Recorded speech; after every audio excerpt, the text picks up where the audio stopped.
Hey guys, I thought I would kind of chat slash update, not quite sure, with you guys. The other day I had made a video. I can't even remember what video it is in, to be honest with you. And I said, if you guys feel led to pray, like if you can pray, that would be great. So I don't want to leave those people that are praying for us, like hanging in the bounds. So I thought that I would just kind of update you. We have had a really, really hard, crazy week. Yes, we're working on the bathroom project, and funds kind of ran up for the bathroom project, but the shower's working. Yay, so exciting. So at least we have a shower. We have 2 holes in the ground, one for a toilet, one for a sink. So yay, we are ahead of where we were a couple weeks ago.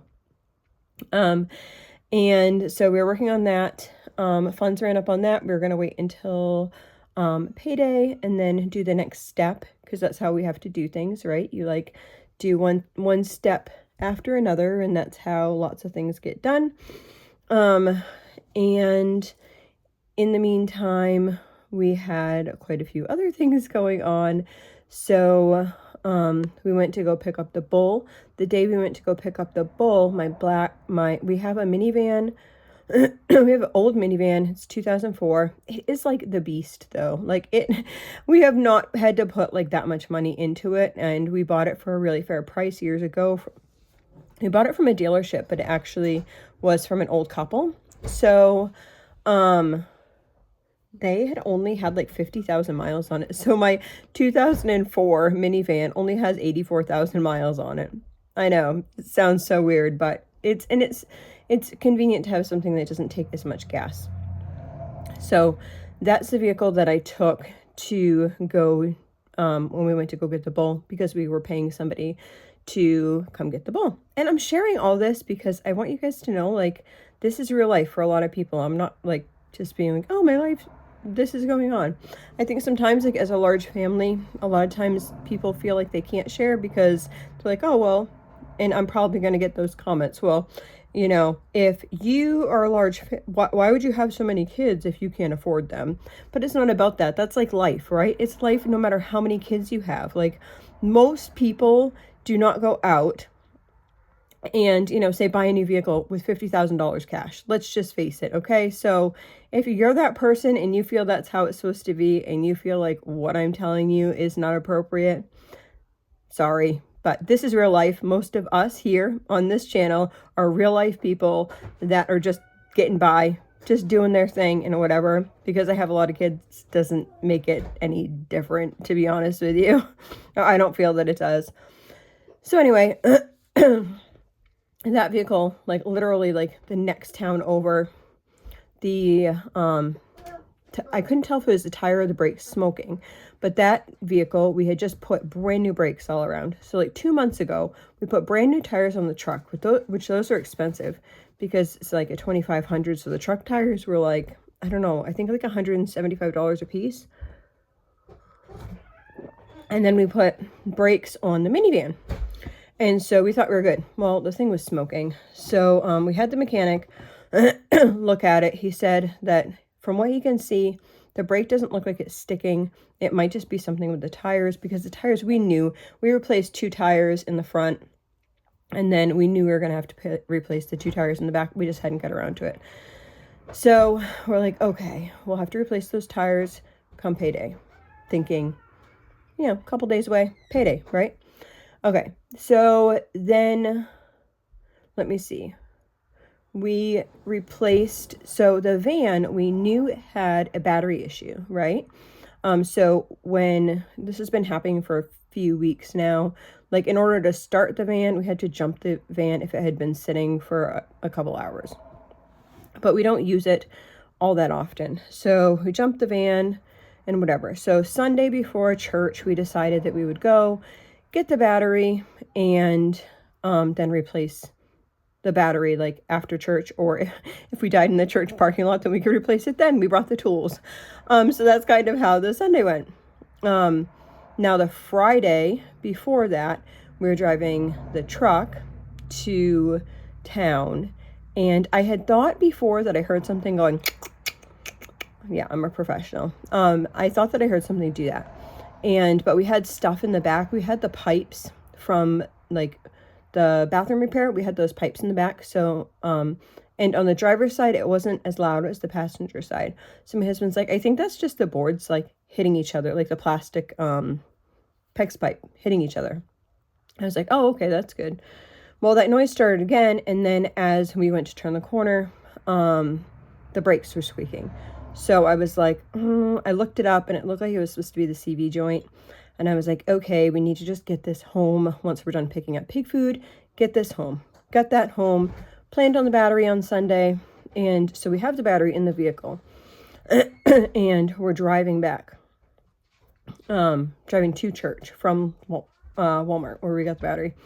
And so we get to, we call them Baileyville Hills, but we got to the hills, and like my husband went to push on the gas, and it wasn't like accelerating like appropriately. And so I'm like looking whatever up, and it's like, it could be an air filter, it could be whatever. So we asked our mechanic on Monday if he could take a look at that, but we also knew the truck was bad, and we at this point had no vehicle. So he said yes. It did it a couple more times on Sunday.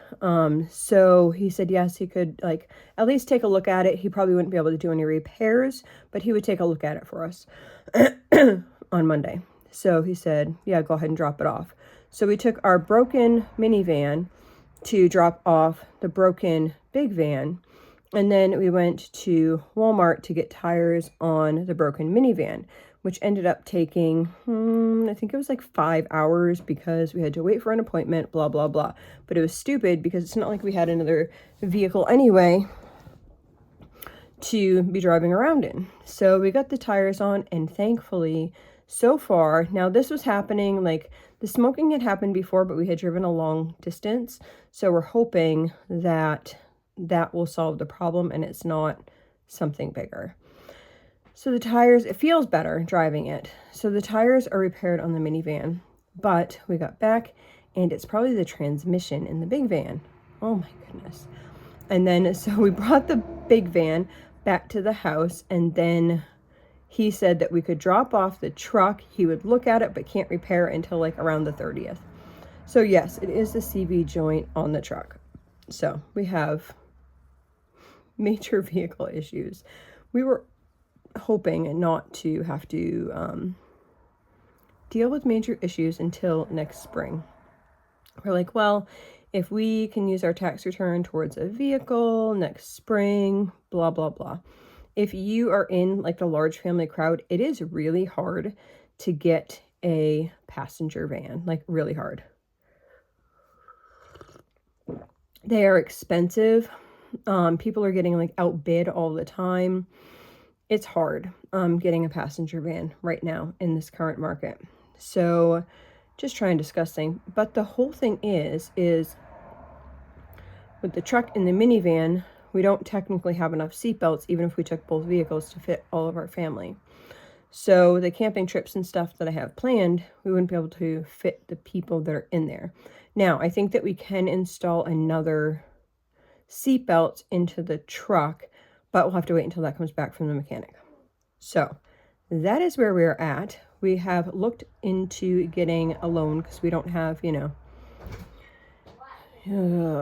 go look up the price of 15 passenger vans, even used. Yes. So it's just hard, right? Like, we're trying to live in this, I don't want to say like false economy, but really it is a false economy. I was watching this video the other day, and it was talking about this, and it was talking about like how debt has made things just become so much more expensive because nobody pays cash.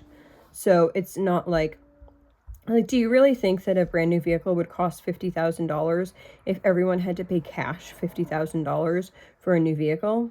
No, it wouldn't. It wouldn't cost $50,000, but they do it because they know that most people are going to take out a loan in order to do that. And that goes for everything, like houses, like the house, who would 100 years ago, who would be able to afford, if you break it down to like the cost of pay and that type of stuff, no, like you wouldn't be able to afford things cash at the prices that they are right now. They're so like high. But then at the same time, we have this other false economy, which is like food, right? So like if I go to sell, say, a dozen organic eggs, people aren't going to want to spend $5 or $6 a dozen because they can get them at the grocery store for $3 to $4 a dozen. But if I sold them for $3 or $4 a dozen, I'm barely breaking even if I'm buying organic food. So it's just this like really false system, which kind of can be really frustrating. Does that frustrate you guys too? It's almost maddening.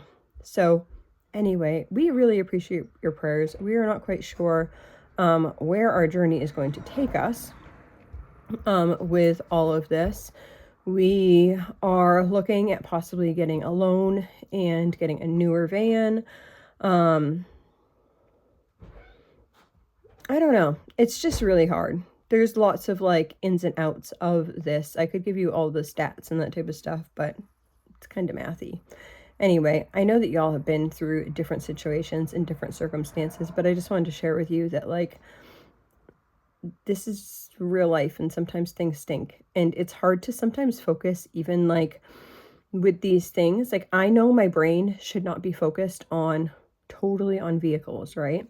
I should be focusing on the Lord, on training my children, on getting gardens in, like that type of stuff. But it's so hard and it can be so draining, can it sometimes? So we really appreciate your prayers and just wanted to give you this update. If you have any thoughts or you want to share if you're praying or if you need prayers, put them down in the comments below so we can be praying for you as well. Thanks so much. Hope you have a blessed day.